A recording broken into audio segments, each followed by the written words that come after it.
Hello friends, இன்றைக்கி வந்து நம்ம பாவ் பஜ்ஜியில் வந்துட்டு பன்னுங்க. இந்த பன்னில் வச்சு நம்ம எக் பஜ் பண்ணிடலாம். அது எப்படி செய்யுதுன்னு பார்த்துடலாங்க. ஒரு ஸ்பூன் எண்ணெய் சேர்த்துடலாங்க. எண்ணெய் சூடானே நம்ம வெங்காயம் சேர்த்துடலாங்க. முட்டைக்கோஸ் இலைங்க, இது வந்து பீன்ஸு, இது கேரட்டு, இது பெரிய மிளகாதுங்க. இந்த 4 பொருளும் கட் பண்ணி எடுத்துருக்கேன். இது 4 சேர்த்துக்கலாங்க.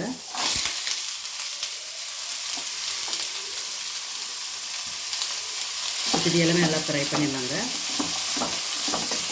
நல்லா வதங்கி இருக்குங்க. கட் பண்ணது 2 தக்காளி சேர்த்துக்கலாங்க. இப்போ இதே நல்லா ஃப்ரை பண்ணிடலாங்க. தக்காளியெல்லாம் நல்லா வதங்கி இருக்குங்க.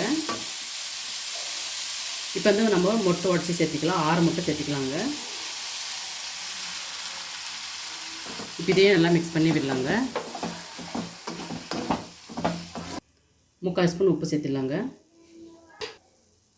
1/4 spoon chilli powder சேர்த்திடலாங்க. Garam masala சிறிதளவு சேர்த்திக்கலாங்க. இப்போ இது எல்லாமே நல்லா மிக்ஸ் பண்ணிடலாங்க. சின்ன சின்ன பீஸாக கட் பண்ணிடலாங்க. பாருங்கள், இப்போ வந்து நம்ம கட் பண்ண வச்சுக்க பன்னு சேர்த்திடலாம்.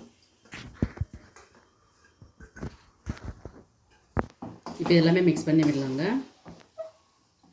பாருங்கள், நம்ம கேஸ் வந்து சுலாக வச்சு நம்ம நல்லா க்ளீனாக மிக்ஸ் பண்ணிக்கலாங்க. நல்லா மிக்ஸ் பண்ணிவிட்டு நம்ம 1 ஸ்பூன் சோயா சாஸ் சேர்த்திடலாங்க. டொமேட்டோ கெச்சப் 2 ஸ்பூன் சேர்த்திடலாங்க. பொடியாக கட் பண்ணது கொத்தமல்லியில் சேர்த்திடலாங்க. இப்போ இது எல்லாமே நல்லா க்ளீனாக மிக்ஸ் பண்ணிடலாங்க. க்ளீனாக மிக்ஸ் பண்ணி ஆச்சுங்க. எக் பஜ்ஜி ரெடி ஆகிடுச்சுங்க. எக் பஜ்ஜி ரெடி ஆகிடுச்சுங்க. ரொம்பவே சூப்பராக டேஸ்ட்டாக இருக்குது. கண்டிப்பாக எல்லாருமே ட்ரை பண்ணுங்கள். இந்த டிஷ் உங்களுக்கு பிடித்திருந்தால் லைக் பண்ணுங்கள், ஷேர் பண்ணுங்கள், கமெண்ட் பண்ணுங்கள், சப்ஸ்கிரைப் பண்ணுங்கள், பக்கத்தில் அமுத்திக்கோங்க. ஓகே ஃப்ரெண்ட்ஸ், பாய்.